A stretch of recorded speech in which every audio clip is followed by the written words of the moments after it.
Hey, what's up? In my opinion, pretty much every mass-produced delivery style pizza brand in the US is not very good. But that doesn't mean that the style of overly cheesed, kind of sweet, soft, and bready pizza itself can't be great. So today I'm gonna show you how to make delivery style pizza at home that's every bit as delicious as any other type of pizza you can make yourself. To get started on the dough for this pizza, I'm gonna grab my stand mixer and into the bowl of that measure 270 grams of water that is 86 degrees Fahrenheit or 30 degrees Celsius, 30 grams of olive oil, 5 grams of instant yeast, 35 grams of sugar, 430 grams of all-purpose flour, mine is 11.7% protein, and then finally 12 grams of salt. The dough hook attachment's gonna go on, and then we're gonna start mixing on low speed for 3 minutes or until everything in this bowl has fully combined. You may have noticed that there is quite a bit of sugar and oil in this dough. These two together are going to give us that signature soft crust pizza texture, and the added sweetness from the sugar is also going to allow this pizza to brown up and caramelize a lot faster than a leaner dough that was just flour, water, salt, and yeast. After 3 minutes on low speed, we're going to turn this up to high speed and continue to mix for an additional 4 minutes or so, or until the dough is quite strong and well developed and easily clears the bowl. Also, keep a close eye on these stand mixers at high speed. They will wiggle themselves right off the counter, so keep a firm hand on that thing. After 4 minutes on high speed, this dough is just starting to clear the bowl and it's pretty well strengthened. As you can see, when you give it a good tug like this, it's not shaggy and does not easily tear apart. Now we're going to transfer this dough over into a medium stainless steel bowl that's lightly rubbed up with a little bit of olive oil. The lid's going to go on and I'm going to ferment this on the counter for 30 minutes. After that 30 minutes, we've gotten just a little bit of rise, and now it's time to finish developing the gluten in this dough with, you guessed it, strength building fold. This time, we're just gonna add 4 stretch and folds total. Usually, you guys know this, I would add more slap and folds after these first stretch and folds, but that can lead to overly strong pizza dough that's actually pretty hard to shape. So we're gonna keep it simple. The lid goes back on after I folded it, and we're gonna check back in 30 more minutes. After that 30 minutes or 1 hour total of bulk fermentation, this dough is ready to be portioned into what will become a pizza ball. For that, I like to use my gram scale to make sure that this dough is being divided evenly. And now I'm gonna use my white dough card to cut this thing in half, throw it on the scale. We're looking for roughly 390 to 400 grams, and there we go. Adjust these as needed, and now we're gonna grab a sheet tray to proof these on. I'm gonna hit this sheet tray with a little baby drop of olive oil, spread that edge to edge. Now, to shape these, we're gonna give them a little pre-shape, or pre-fold actually is more like it. To do that, stretch them out, fold the sides over themselves, and then set them aside on the seam for just a second. And now to actually finish shaping these into pizza balls, we're gonna round them off with both hands to create a relatively taut little ball.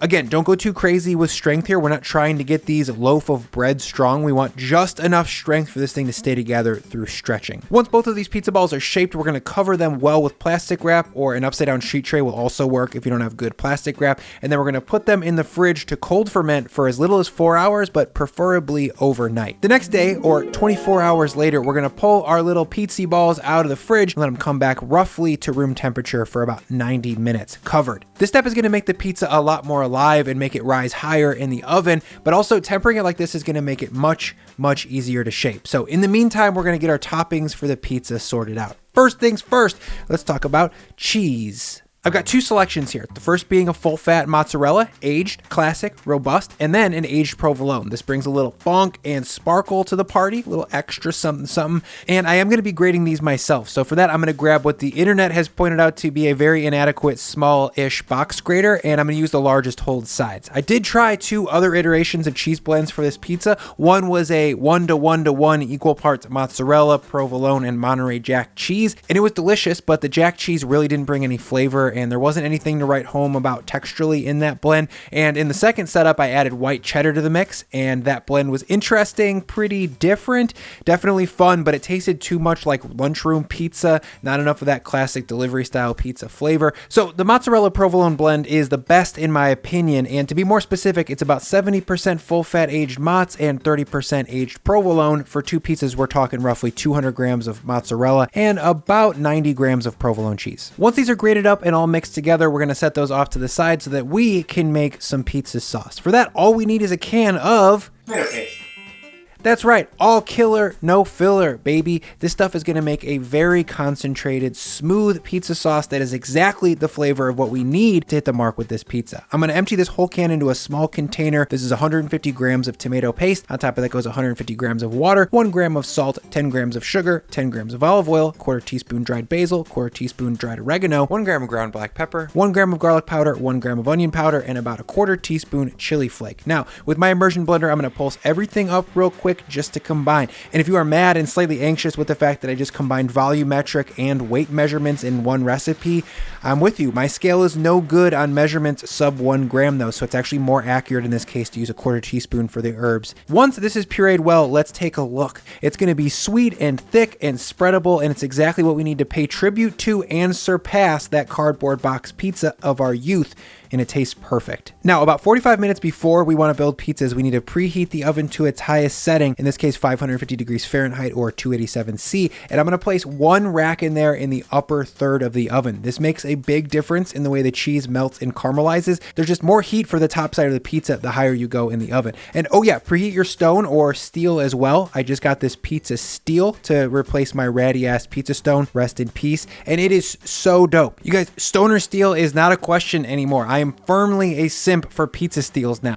I will link to this one in the description. I think it was a fair price for something that I am certain is going to literally last forever and is going to make amazing pizza. Way better than a stone. Back to the doughs. After 90 minutes at room temperature, these dough balls have proofed up a little bit. They've relaxed and now they're nice and room temperature for shaping. As I pull these doughs off this sheet tray to shape them, I'm going to hit them with a very generous layer of fine grind cornmeal and a little bit of all-purpose flour as well. I didn't have any fine cornmeal in the house. All I had was polenta. As you can see, this is way too coarse and that's not going to be great to eat raw on the bottom of a pizza. So to make fine corn flour, I threw about a cup's worth into my blender and milled it further for about 20 seconds or so until I got something that is a lot closer to what they might use at, say, Domino's. I've watched a lot of videos of teenagers making Domino's pizzas recently, and they start the entire process by dousing the dough with cornmeal. This is an essential detail in my opinion for this pizza, and once this dough is released from the tray, more cornmeal is going to go down on the cutting board. Now, I prefer a hand-shaped look to this pizza, and as you can see, I'm starting out by pressing this into a round with about a 1/2 inch edge, and I'm diligently popping any air bubbles that come up. But if you wanted a much easier way to get to a great pizza, you can definitely roll this out with a rolling pin. Just keep things well floured and you'll definitely have something that's just as tasty,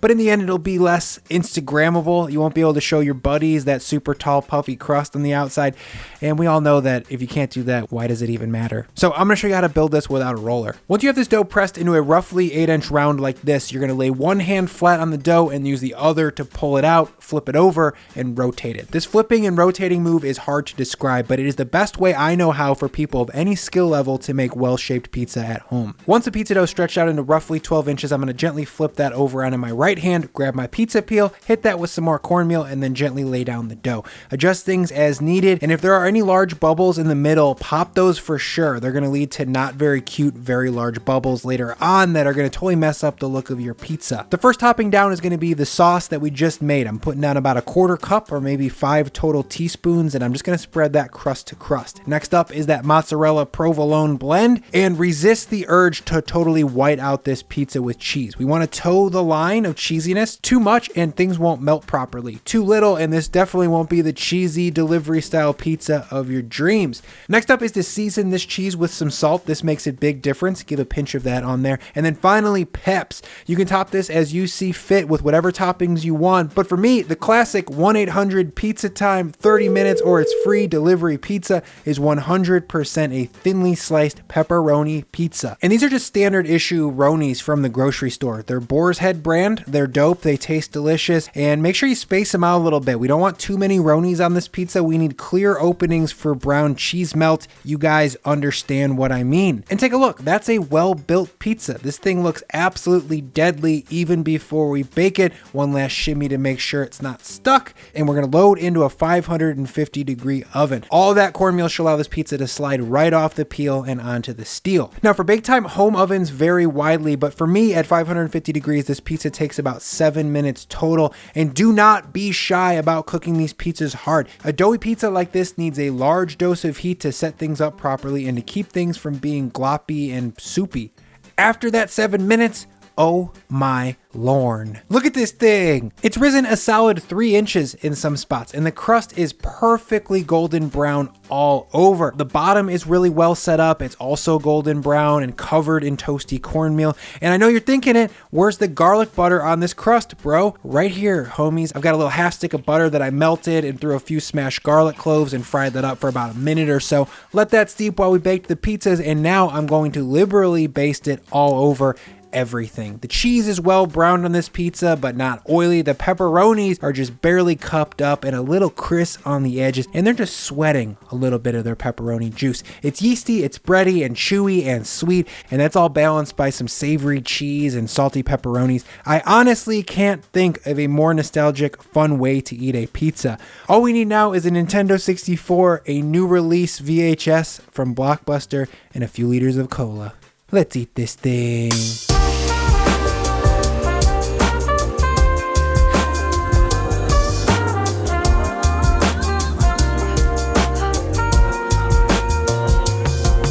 Before I get out of here, if you guys like this content but you're not yet subscribed, please hit that subscribe button. It goes a long way in helping us be seen by other people on YouTube. And as always, guys, thank you so much for your time and attention. Thank you for sticking around to the end, and we'll see you next time.